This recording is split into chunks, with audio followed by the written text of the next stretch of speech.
निवडणूक निर्णय अधिकाऱ्यांनी सांगितले की तुमचा नॉमिनेशन फॉर्म आणि अफिडेविट फॉर्म हे सर्व एकदम बरोबर आहे आणि व्यवस्थित पद्धतीने भरला गेला आहे, त्याच्यामध्ये कोणत्याही त्रुटी नाही. परंतु त्यांना काही कम्युनिकेशन रिसीव्ह झाला आहे होम डिपार्टमेंटवरून की तुमचा VRS मंजूर झालेला नाही आणि तुम्ही ऑफिस ऑफ प्रॉफिटचा जो सेक्शन आहे त्याच्यामध्ये मोडतात आणि म्हणून त्यांनी रिजेक्ट केले आहे.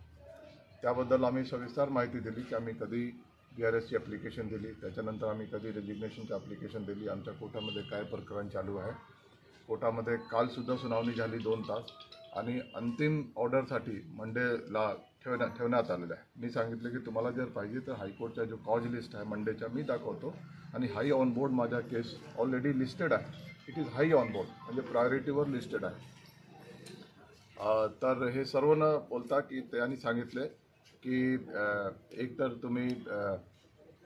तुम्हाला परवानगी मिळालेली नाही आणि दुसरा तुम्ही ऑफिस ऑफ प्रॉफिटमध्ये मोडता. तर मी सांगितलेलं आहे की एक व्यक्तीला निवडणूक लढण्यासाठी परवानगीची काही आवश्यकता नाही डिपार्टमेंटमध्ये आहे. तर जर डिपार्टमेंटमध्ये कोणी अधिकारी पॉलिटिकल ॲक्टिव्हिटीजमध्ये भाग घेतात तर त्यांच्यावर कारवाई होऊ शकतो, तो नंतरची गोष्ट आहे. परंतु भाग घेऊ शकत नाही हे कुठेही लिहिण्यात आलं नाही, ते त्यांनी मान्य केले.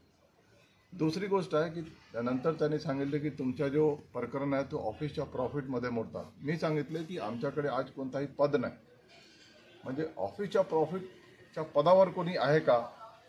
आज माझ्याकडे कोणताही पद नाही, मी नोकरी करत नाही, मला सॅलरी नाही, गाडी नाही, ऑफिशियल बंगलो नाही, कोणत्याही प्रकारची गोष्ट नाही माझ्याकडे आणि माझ्या केससुद्धा पेंडिंग आहे.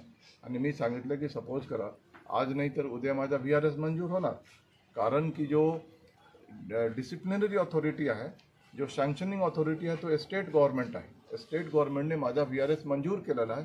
फक्त माहितीसाठी केंद्र शासनाकडे पाठवले एक्सेप्टन्ससाठी. एक्सेप्टन्स आणि माहिती तो नॉमिनल असतो. एक्सेप्टन्स म्हणजे हे नाही, अप्रुव्हल नाही. There is a difference between acceptance आणि अप्रुव्हल. अप्रुव्हल राज्य सरकार करतो आणि एक्सेप्टन्ससाठी केंद्र सरकारकडे पाठवतो. मी त्यांना एक्सप्लेन केले की केंद्र शासनाने जो एक्सेप्ट नाही केले तो इलिगल आहे आणि त्याच्याबरोबर माझी लढाई चालू आहे आणि आज नाही तरी उद्या तो होऊन जाईल. आणि मी ही सुद्धा सांगितले की सपोज करा माझी जर उद्या VRS मंजूर झाली तर ह्या पदावर मी पेन्शन घेणार आहे, सॅलरी नाही घेणार. आणि पेन्शन जो आहे तो ऑफिस ऑफ प्रॉफिटमध्ये मोडत नाही, बरोबर आहे. तर हे सर्व गोष्टी सांगूनही आणि रिटर्न सबमिशन देऊनही निवडणूक निर्णय अधिकाऱ्याने माझं ॲप्लिकेशन रद्द केलेलं आहे. त्याच्या बद्दल मी आमचे जे वकील आहेत हायकोर्टचे वकील त्यांचा मी सल्ला घेतलेला आहे आणि त्याच्यासाठी आमचे काही सर्टिफाईड डॉक्युमेंट्स लागेल, त्याच्यासाठी मी आलो होतो आणि ह्याला नक्की मी चॅलेंज करणार. आज चॅलेंज होऊ शकतो तर आजसुद्धा चॅलेंज करणार. निर्णय लागल्यानंतर सुद्धा चॅलेंज झाला तर त्याच्यानंतर चॅलेंज करणार, परंतु मी थांबणार नाही.